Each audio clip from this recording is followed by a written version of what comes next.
What do you think? Yeah, I thought so too.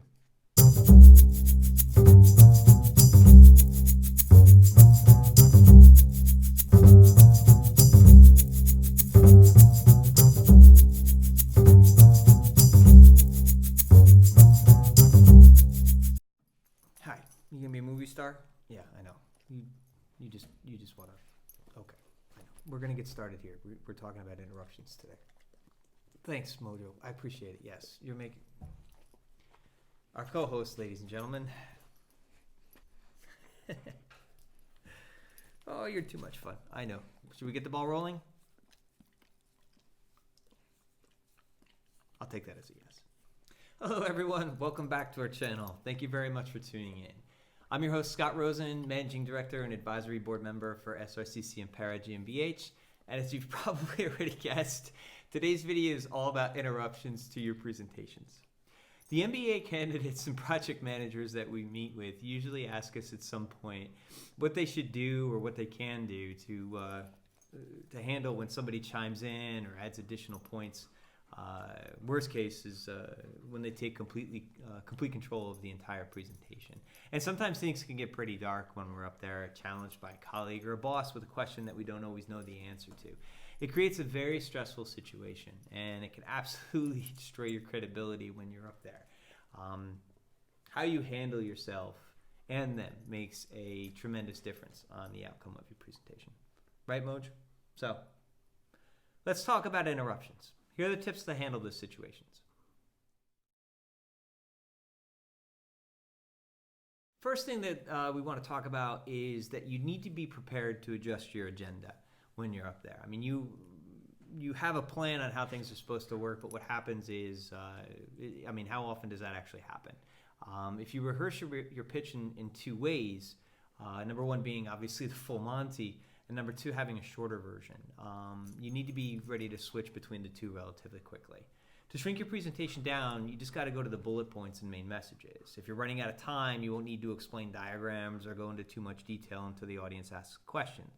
What's nice is then you can go back and address everything with greater focus. If you're running out of time because someone's speaking or you started late, whatever the case might be, one of the easiest and most direct ways to cut your agenda is to take everything that you were going to talk about and cut it in half. Take all of that and cut it in half again until you've got your entire presentation, I'm talking 15 or 20 pages, down to about one page, something that you can fit into a 5-minute presentation. All the bullet points, very few details, very high-level elements. And this can help address a lot of the problems when it comes to being interrupted. At least you'll be able to get most of your points across. If someone has a specific question, or anything that pops up, you can go into down individual avenues. But what's nice is that you can email the rest of the details to whoever might need them when necessary. Because one of the best gifts that you can give back to your audience is actually the gift of time. It can speak volumes for you.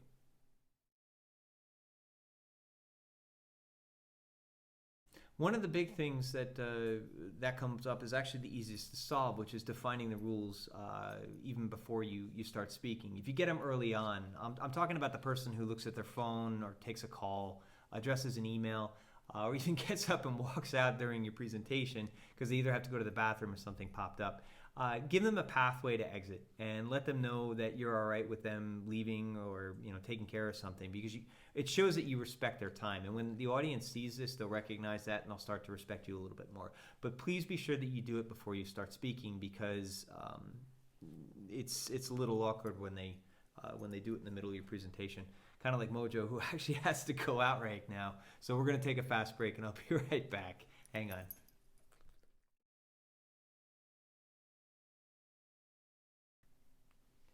Probably the most popular type of interruption comes from the people who contribute to your presentation, even if it's not wanted. I'm talking about the person who comes in and just gives you, oh yeah, one more thing, or the person who's always got to add their 2 cents to anything that you say. Could even be an office nemesis. The important thing to remember when you're dealing with these people is you have to be diplomatic. You don't want to prolong the interruption and make them any longer than necessary. And you want to avoid an escalating situation. Best thing that you can do is to let them talk. Thank them for their contribution to the presentation and tell them it's a very good point. Even if it's not, even if you think it's the most idiotic thing that anyone says, either one of two things will happen. When you give them enough rope, they'll either answer their own questions and get off whatever, whatever's on their chest, they'll be able to get it directly off, or they'll hang themselves with the rope, in which case everybody's going to know that they look like an idiot. Try to avoid, also when you're dealing with these people, any negative sounding words, no's, or anything that's going to create an absolute scenario, because it will automatically lead to an argument.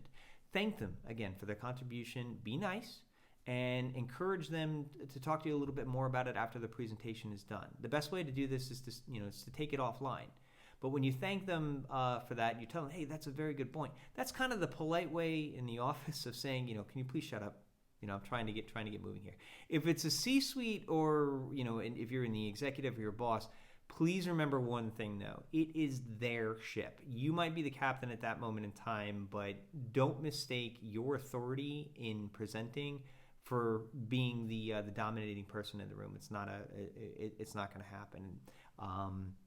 And a big mistake that people make is when the C-suite or someone very powerful interrupts their presentation, is that they try to talk over them. Don't do that. If you can, one of the good tips is to kind of accidentally switch slides when they're talking. Let them speak, but it would give them a polite reminder just to say, okay, we need to move on with what's actually important. If it's still not working, wait for them to breathe. Take a sip of coffee. All it takes is a microsecond, and try to chime in. It might take 2, 3, maybe even 4 times to get your point across that you're trying to speak, but eventually they'll yield the floor to you. Again, be diplomatic, be nice, and when you're that high up, you have to be patient. Roll with the punches. Be prepared to adjust your agenda. Go back to tip number 1. Shorten things up and let the executive talk.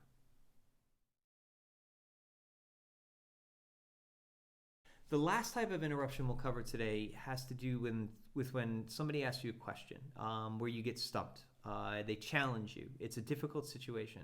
If you're stuck in that scenario, the best thing that you can do is, and you don't know the answer, is to actually say, I don't know. The 3 magic words that can save your career. We've seen a lot of people start to give answers that weren't exactly true. And what happens is that becomes a fabrication. You start digging a hole. Next thing you know, you've made a couple statements or a couple points that can end up hanging you out to dry later on down the line if it's not true, especially with sales numbers or if you're dealing with statistics. You can really get hammered on that later on. So if you're not sure of something, even if you're only 90% positive, get the direct answer. Tell them that you don't know, regardless if it's C-suite or your own boss or one of your teammates. They will respect you for it. Just make sure that you follow up with them. That's the important part. Get them the correct answers.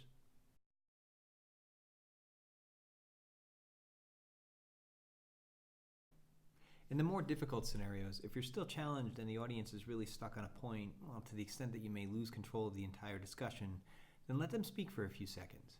Compliment them on their contributions, specific to the individual, and explain to them that you understand it's an important matter. Ask them at that moment in time if you can explore it with them in more detail, personally, one-on-one, after you finish. Be polite and be diplomatic. It may not always work the first time, but it will allow you time for the higher-ups to insist you continue. However, if it's a boss or if it's someone higher up the food chain than you are, you may have to indulge their concerns for a little bit. It's kind of frustrating. It's just the unfortunate side of life. This is also your instant cue to start cutting your agenda, and it's when you can start switching slides or begin searching for that small interruption so that you can jump back in and continue where you left off. Again, though, watch your time. If you don't have enough of it, cut your agenda and go with the bullet points. It'll save your presentation in the long run. Oh, what can we say? Interruptions happen. It's part of the game, and you should expect them. Roll with the punches and do your best to be diplomatic. Try to avoid those absolute statements and negative words so that you don't create an argument. And when you're stuck trying to answer a question, just be honest with them and tell them you don't know. That's exactly right. I don't know. Just make sure you follow up with them afterwards to get them the correct answers. That's the important part. It's the follow-up that matters. So those are the tips that you should be able to implement directly at your next meeting. They're pretty simple, right? Hope they help and give you an ability to handle the stress from being interrupted. And please remember, it does take time to master all of this, so be patient. It'll come. If you have your own tip or another idea on how to handle being interrupted, please feel free to share it with us in the comments below. Also, please give us a like and don't forget to subscribe to our channel for more videos on how to make a better presentation. We'll be launching pretty soon on LinkedIn, and don't forget to check us out there. If you have specific questions or ideas, please feel free to let us know by email. I'll put the address in the description too. Good luck with your next presentation. Thank you again for tuning in, and as always, we'll see you next time.